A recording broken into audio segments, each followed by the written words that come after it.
It's recording. Okay. Hi, this is the applicant workshop for the All Home Training and Technical Assistance Pool. My name is Trina Van.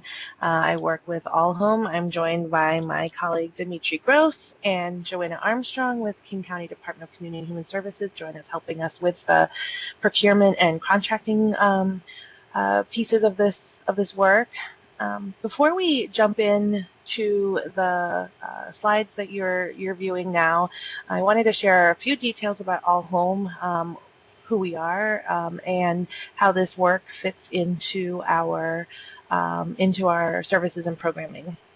So All Home is the continuum of care for the Seattle-King County region. We're responsible for the community-wide planning and coordination and alignment of the regional homeless response system. This includes holding our community strategic plan, governance and oversight of policy setting, meeting the Department of Housing and Urban Development's requirements for federal COC funding. This includes activities like holding the annual point in time count, oversight of our Homeless Management Information System, or HMIS, operating a coordinated entry system, and applying for our annual application for COC federal dollars. Part of our work also includes training and technical assistance, which we'll speak mostly about today. So we have an open and rolling RFQ to maintain and grow a pool of training and technical assistance providers for our local nonprofits who are serving people experiencing homelessness. All Home has always and will continue to value the importance of training and technical assistance for our regional nonprofits and staff who work with people experiencing homelessness. It has and continues to be a priority, and today, as we talk about the work during a global pandemic, we also know that we need to be nimble and flexible and have a pool of trainers who can join us in that flexibility.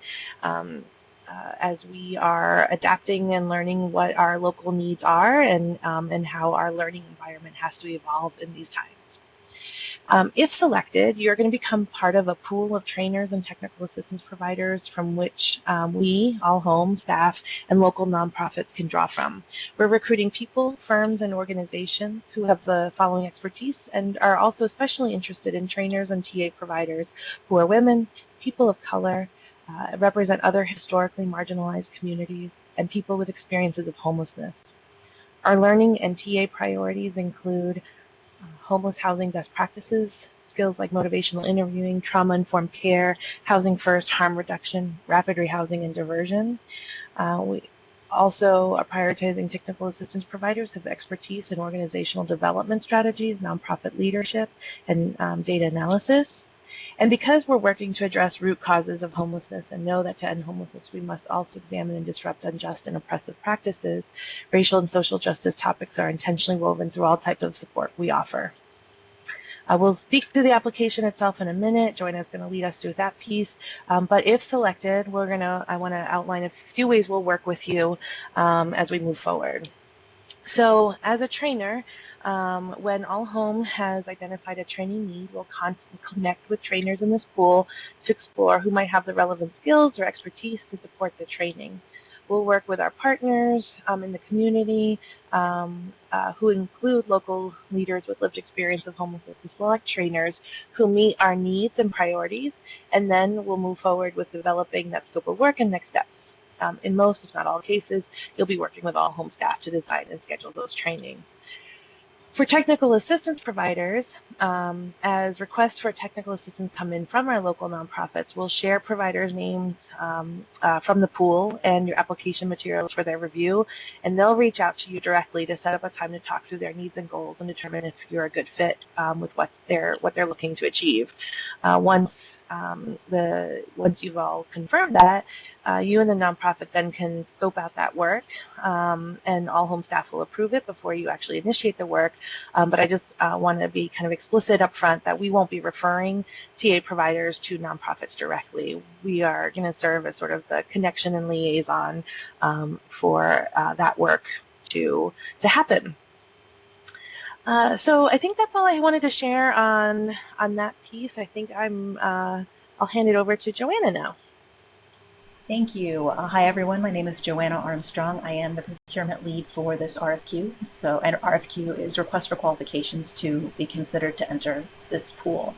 So if you have any questions about the application itself, you can feel free to contact me. And we'll just walk through right now how to actually apply for this RFQ. So to begin, we're going to have to create an account with Zoom Grants if you don't already have one. So you'll start by clicking the link that's here, and we will attach this PowerPoint presentation to the RFQ so you can access this. So you'll follow the link. You'll need to create a new Zoom Grants account if you don't already have one. You'll begin the application and then submit the application. So when you click on the link, you're going to see this at the top, and it says you must be logged in to apply. So you would either log in up here with your email and password, or if you do not have a Zoom Grants login, you click here for a new Zoom Grants account. What will pop up is this right here, and you would enter your email address, password, first and last name, and then this screen will pop up for you, and you'll want to look for all the open programs that you want to apply for, which here is the All Home Technical Assistance and Training Pool. And then once you go through that, you will see this application. So these tabs right here are what you're going to be working through.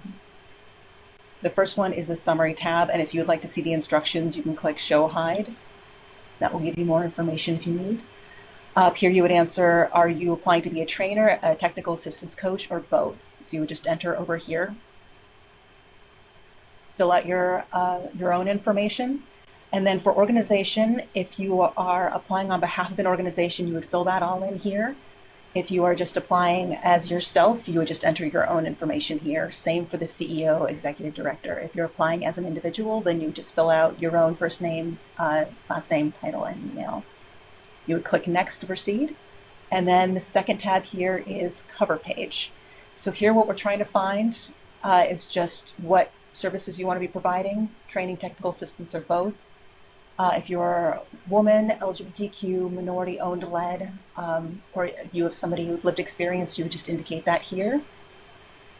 Please consent to include your submission packet so that other nonprofit entities that want to be able to utilize your services can see all of your information.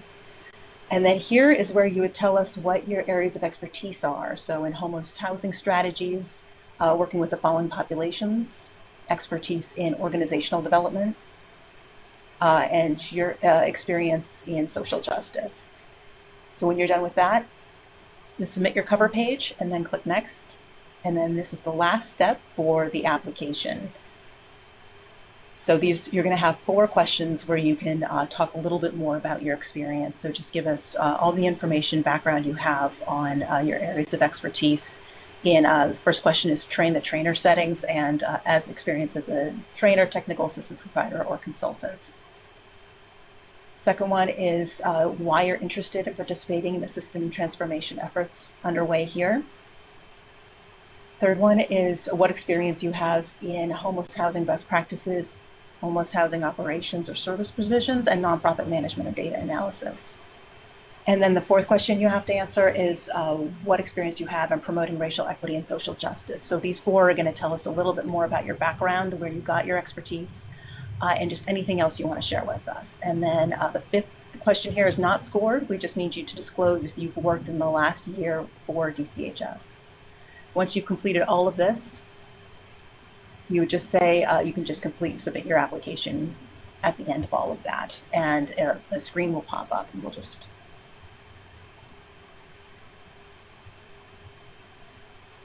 you would submit now. You can also preview if you want to before you submit it. Just preview everything that you've typed up, and then once you click Submit Now, you will see this notification. If you see in red some fields are missing answers, please make sure you go back and complete that so that your application will be considered complete.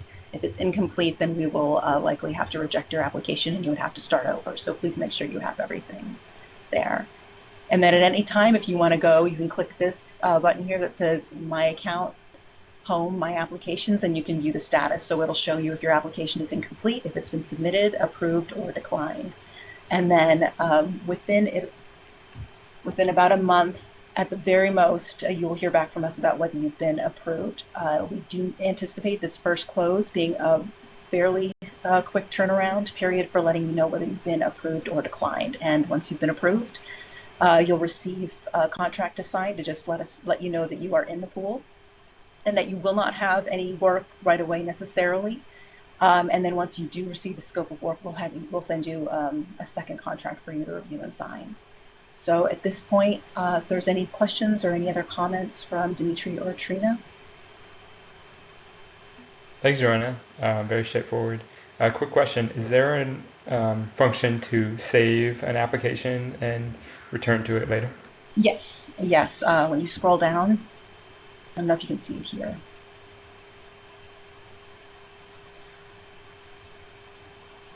Oh, that's right. So yeah, actually, as you click in the answers, the best way to save it is to just either click the tab button or just click outside the square as you're typing.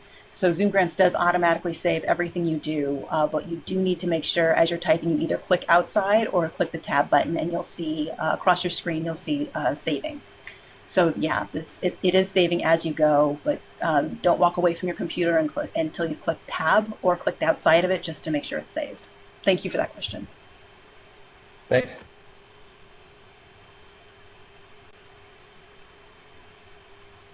All right, so I think we can close out. You can feel free to email me or call me if you have any questions. Again, my name is Joanna Armstrong.